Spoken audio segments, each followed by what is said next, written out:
दोस्तों नमस्कार, मैं हूं आलोक पाठक और आप देख रहे हैं न्यूज लॉन्चर। एक तरफ लोकसभा चुनाव को लेकर भारतीय जनता पार्टी विभिन्न दलों में से गठबंधन करने को लेकर परेशान है। वहीं दूसरी तरफ समाजवादी पार्टी में रोज सभी राजनीतिक दल, प्रमुख राजनीतिक दल जैसे भारतीय जनता पार्टी, बसपा और कांग्रेस और जेडीयू से लोग बड़ी संख्या में बड़े नेता समाजवादी पार्टी का हाथ थाम रहे हैं।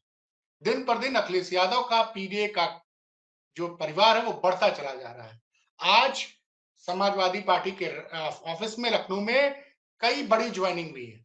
जो बड़ी ज्वाइनिंग उसमें भी बसपा के कद्दावर नेता रहे हैं बालचंद्र यादव, जो बीच में पहले सपा में भी रहे हैं, 2 बार के सांसद रहे हैं। बहुत अच्छी पकड़ है उनकी खलीलाबाद पार्लियामेंट्री कंस्टिट्यूएंसी में, संत कबीर नगर के रहने वाले, बहुत जबरदस्त पकड़ है। आज बालचंद्र यादव जिनकी मौत 2019 में हुई, उनके बेटे सुबोध यादव ने हजारों की संख्या में अपने समर्थकों के साथ बसपा छोड़ के समाजवादी पार्टी को ज्वाइन किया। एक बड़ी ज्वाइनिंग ये रही। दूसरी बड़ी ज्वाइनिंग ये रही कि आरएलडी के एक महामंत्री हैं, विधुड़ी युवा वर्ग का नेता है, बहुत जबरदस्त। वो कई समर्थकों के साथ आरएलडी छोड़ के आज उन्होंने समाजवादी पार्टी की सदस्यता ज्वाइन की। हरदोई के एक बड़े नेता हैं वर्मा जी, वो ज्वाइन किए हैं आज बसपा छोड़ के सपा में। एक गौतम जी हैं, पूर्व विधायक रहे हैं औरैया से, वो भी बसपा छोड़ के आज सपा में ज्वाइन किए हैं। साथ ही साथ जनता दल यूनाइटेड के विधायक रहे सुभाष चंद्र श्रीवास्तव ने भी आज समाजवादी पार्टी की सदस्यता से सदस्य बन गए। एक तरफ तो भारतीय जनता पार्टी अपने गठबंधन को बैलेंस करने में लगी हुई है। दूसरी तरफ विभिन्न दलों के जिसमें प्रमुख विपक्ष जो प्रमुख दल रहे उत्तर प्रदेश की राजनीति में, जैसे बसपा, उनके कई लोगों का आज सपा में शामिल होना। भाजपा के भी लोध समाज के एक बड़े नेता ने आज भारतीय जनता पार्टी को छोड़कर समाजवादी पार्टी ज्वाइन किया। कुर्मी बिरादरी के एक बड़े नेता ने हरदोई के, उन्होंने बसपा छोड़ के सपा ज्वाइन किया। और एक दलित बिरादरी के बड़े नेता ने ज्वाइन किया है औरैया से। मैं सबका नाम आपको पढ़ के बता दे रहा हूं। ये सारे लोग, उसमें कई, एक पूर्व मंत्री हैं साकिर अली, उनके बेटे परवेज आलम, वो ज्वाइन किए हैं आज। मतलब कुल मिला जुला के रोज बड़ी बड़ी ज्वाइनिंग हो रही है। उससे ये दिख रहा है कि विपक्ष के नेताओं को अभी साफ लगने लगा है, अभी साफ लगने लग गया है कि समाजवादी पार्टी ही भारतीय जनता पार्टी को 2024 के चुनाव में कड़ा को टक्कर दे सकती है या हरा सकती है। तभी इस तरह की ज्वाइनिंग होती है। आज समाजवादी पार्टी में मतलब दसों हजार से ज्यादा लोगों की भीड़ थी। बस्ती से बस्ती के बगल का जिला है संत कबीर नगर, वहां से जो बालचंद्र यादव जिनकी डेथ हुई थी, उनके बेटे सुबोध यादव आए थे आज ज्वाइन करने के लिए। उनके साथ हजारों युवकों का, हजारों कार्यकर्ताओं का काफिला। पूर्व मंत्री रहे हैं साकिर अली, उनके बेटे स्वर्गीय रहे, उनके बेटे परवेज आलम के साथ भी हजारों समर्थकों का समूह आया था। तो एक उत्सव टाइप का माहौल दिख रहा है समाजवादी पार्टी के ऑफिस में, और वो सारे लोग अखिलेश यादव के नेतृत्व को स्वीकार कर रहे हैं। तो भले इंडिया गठबंधन में बहन जी आए या ना आए, ये बताना बहुत जरूरी है दर्शकों को। आज ही मायावती ने ट्वीट करके बोला है कि वो फिलहाल इंडिया गठबंधन में नहीं आ रही है। मतलब उन्होंने ये कहा कि वो अकेले ही चुनाव लड़ेंगे। तो जिस तरह की भगदड़ बसपा में हो रही है, बसपा के 3 नेताओं का मैंने नाम बताया आपको। भालचंद्र यादव के पुत्र है सुबोध यादव, वो आज हजारों समर्थकों के साथ वो आज शामिल हो गए समाजवादी पार्टी में। उसके अलावा मैं नाम आपको सुना रहा हूँ, औरैया जनपद के पूर्व विधायक मदन गौतम, जो कई बार विधायक रहे हैं बसपा से, वो बड़ी संख्या में समर्थकों के साथ शामिल हुए हैं। बीएसपी के पूर्व प्रत्याशी रहे इलियास अंसारी, वो आज जो वापस आए हैं समाजवादी पार्टी में। 3 महीने पहले छोड़ के गए थे सपा से वापस बसपा, फिर वहां से लौट आए हैं। पूर्व मंत्री साकिर अली पाथरदेवा के, उनके पुत्र जो है परवेज आलम, परवेज अलिया ज्वाइन किए हैं। हरदोई के बसपा नेता रहे हैं, कुर्मी बिरादरी के मजबूत चेहरा हैं तिलक चंद वर्मा, वो बड़ी संख्या में समर्थकों के साथ उन्होंने समाजवादी पार्टी ज्वाइन की है।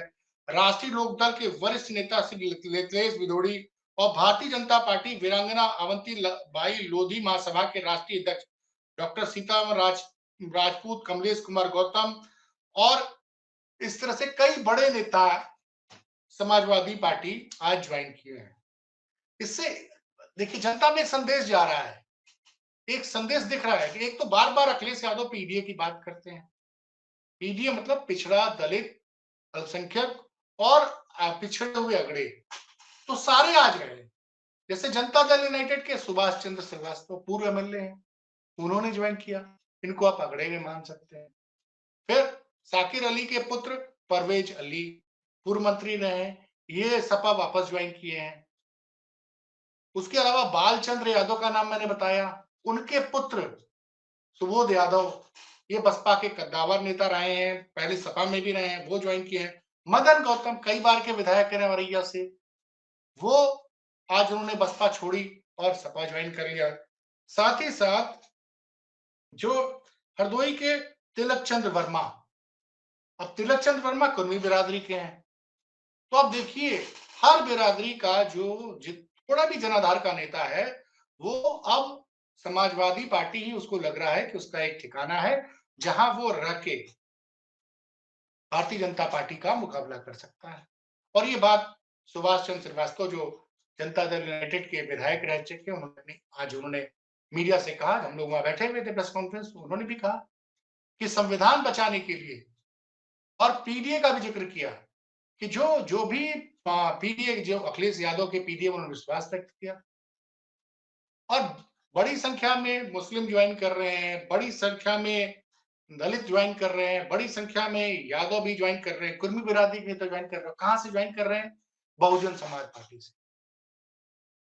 और भारतीय जनता पार्टी से लोध बिरादरी के बड़े नेता ज्वाइन कर रहे हैं। लोकेंद्र विधोड़ी है राष्ट्रीय लोकदल से, वो राष्ट्रीय लोकदल जिन्होंने अभी हाल ही में एनडीए ज्वाइन कर लिया है, वो बड़ी संख्या में समर्थकों के साथ आ गए।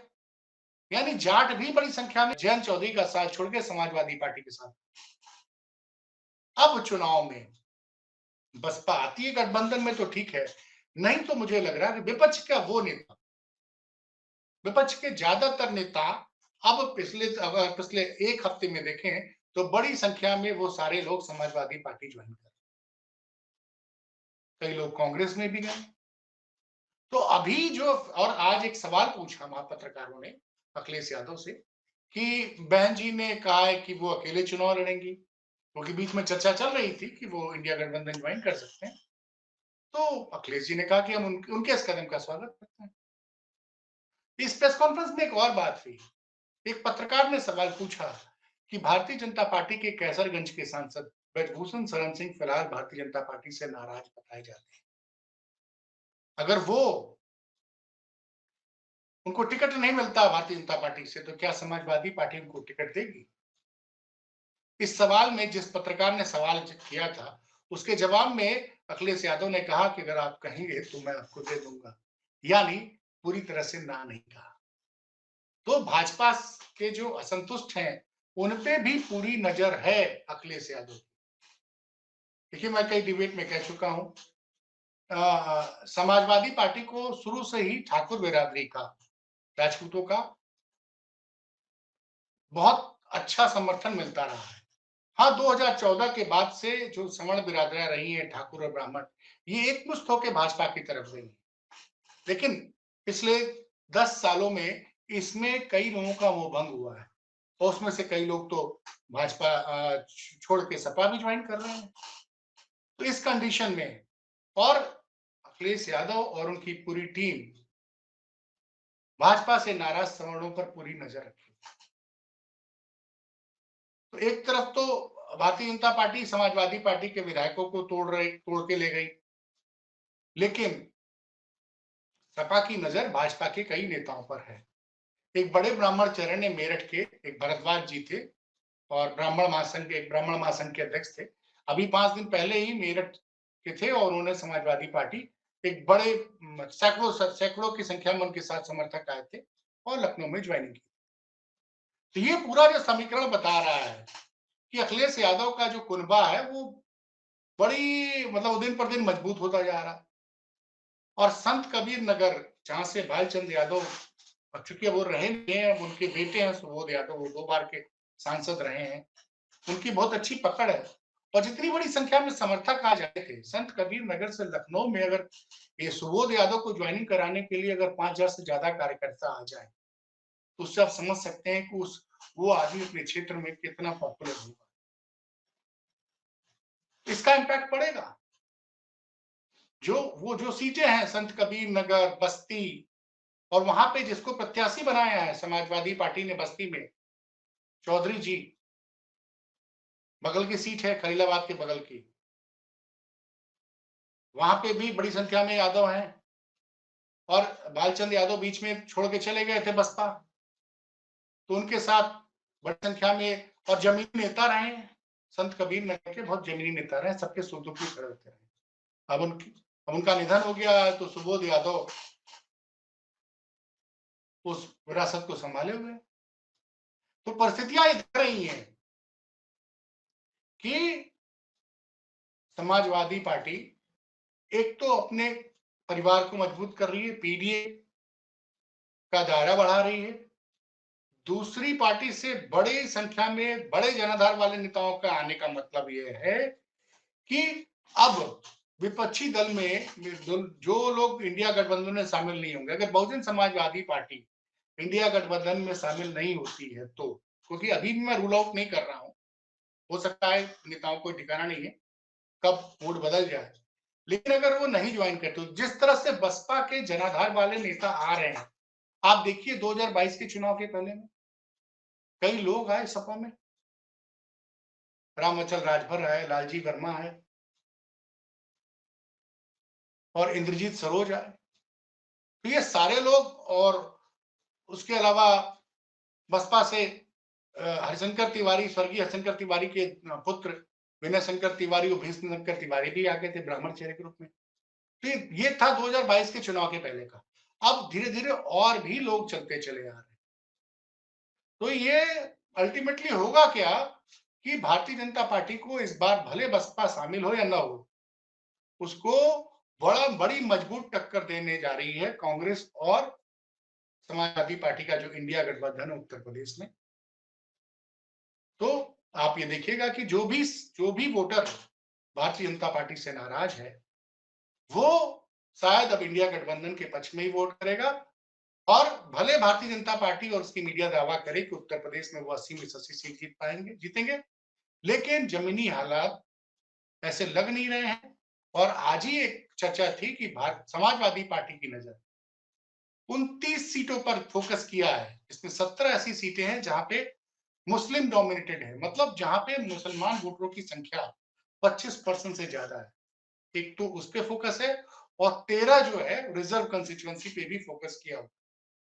तो 30 सीटें आइडेंटिफाई कर ली समाजवादी पार्टी, जिसपे बड़ी बारीकी से बड़ी प्लानिंग करके वो हर हाल में उन 30 सीटों पर कब्जा करना चाहती है और उसके पास 4-5 सीटें तो उसका गढ़ ही है, जैसे मैनपुरी की बात करें, कन्नौज की बात करें, उसके अलावा बदायूं की बात करें, फिर आजमगढ़ की बात करें, 4-5 सीटें और हैं।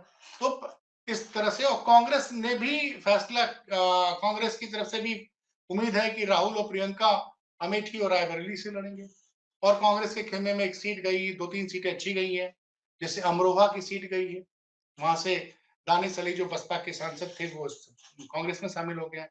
सहारनपुर में इमरान मसूद बहुत लोकप्रिय नेता रहे कांग्रेस के, 2014 का चुनाव वो 5,000 वोटों से सिर्फ हारे थे। तो आप ये देखिए कि 35 से 40 सीटों पे बड़ी जबरदस्त प्लानिंग कर ली है इंडिया गठबंधन ने। परिणाम क्या आएगा ये तो नहीं देख रहा, लेकिन भारतीय जनता पार्टी को दावे भले 80 की करे, लेकिन 40 सीटें जितने में पसीने आ जाएंगे। ये आज के जो हालात हैं, ये तब के हालात है जब बहुजन समाजवादी पार्टी की नेता मायावती ने ट्वीट करके बोला है कि वो अकेले चुनाव लड़ेंगी।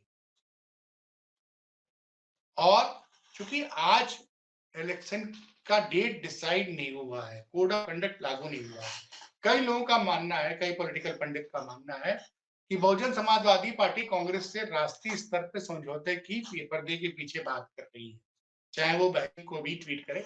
आज ही मैं कई लोगों से बात की और 40 से 50 सीटें नेशनल लेवल पे कांग्रेस साथ अलायंस करके लड़ना चाहती है। अगर वो जो पर्दे के पीछे की खबरें आ रही हैं, अगर वो हकीकत में बदल गई, तब तो उत्तर प्रदेश में लोकसभा चुनाव में सबसे बड़ी चुनौती नरेंद्र मोदी की भाजपा को उत्तर प्रदेश में मिलेगी। और अगर बहन जी नहीं भी आती है तो भी इंडिया गठबंधन का कुनबा हर रोज बढ़ता चला जा रहा है। हम आपको इस तरह की खबरों का अपडेट देते रहेंगे। आपसे अनुरोध है, न्यूज लॉन्चर यूपी और यूके के इस चैनल को सब्सक्राइब कीजिए और शेयर कीजिए और कमेंट बॉक्स में आके कमेंट कीजिए। नमस्कार।